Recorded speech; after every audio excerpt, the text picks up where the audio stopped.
Deaf people were being denied insurance coverage as far back as the 1890s because they were considered accident-prone and risky investments. Responding to this attitude, 13 young deaf men met at the Michigan School for the Deaf in June of 1901 and formed what is today called the National Fraternal Society of the Deaf, an insurance organization run by and for deaf people. The NFSD today has several thousand policyholders. A national office located in Mount Prospect, Illinois, publishes a bi-monthly newsletter called The Frat and awards scholarships and service awards to deserving deaf people. Due to the NFSD's work, deaf people today, by and large, no longer encounter insurance coverage discrimination. Passive voice is used commonly in conversational English. However, it is more proper to use active voice. Like the sentence, "My grandmother will plant some flowers." That sentence in passive voice is, "Some flowers will be planted by my grandmother." Deaf people's sentences are often SVO, subject, verb, object, which is the active voice in English. Deaf people, as a rule, do not form sentences OVS, object, verb, subject. Another confusing thing is the use of the double negative in English. That's right. In English, two negatives equal a positive. In the sentence, there isn't but one way. Is not and but are two negatives in the same sentence, yet the sentence means there is only one way. In sign language, if you use two negatives, your meaning is still negative. In the English, there isn't but one way. In sign means there is not one way. This is an example why you should not sign every word in a sentence. Sign what you mean, not what you say. Anna Rinaldi will tell you a story about her aunt. Watch closely and see how much you understand as she signs the story without voice. Then she'll repeat the story, and we will add voice to help you.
How much of the story did you understand? Let's watch again, this time with voice to help you. A funny thing happened to me today.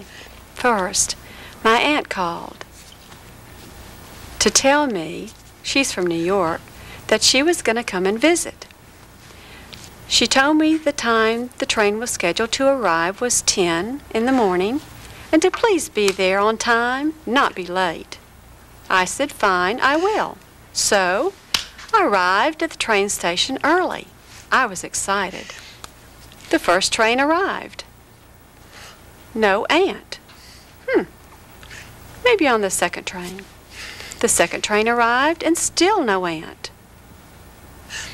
The third train arrived. Hundreds of people poured out, and I frantically looked. Still no aunt. I watched as more trains arrived until the last train arrived, and still no aunt. I went home to call my aunt. What happened? Can you believe it? It's supposed to be tomorrow, not today.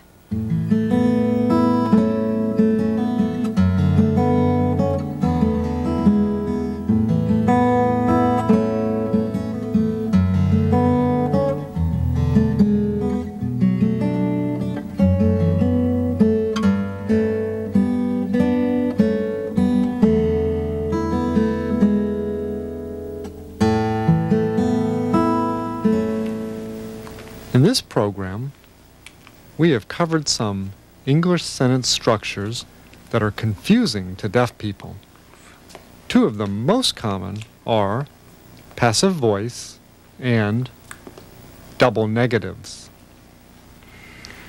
The more you learn to respect the rules of sign language, the more clear your signing will be. Using PSC is fine if you remember to structure your sentences in sign concepts first, not in common or everyday English. In fact, if you improve your English, you may improve your signing. Changing how you talk will be a little hard, but will result in better communication for everyone.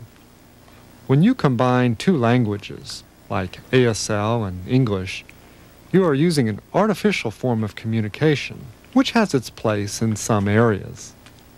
Sign language restricts English, and English restricts sign language.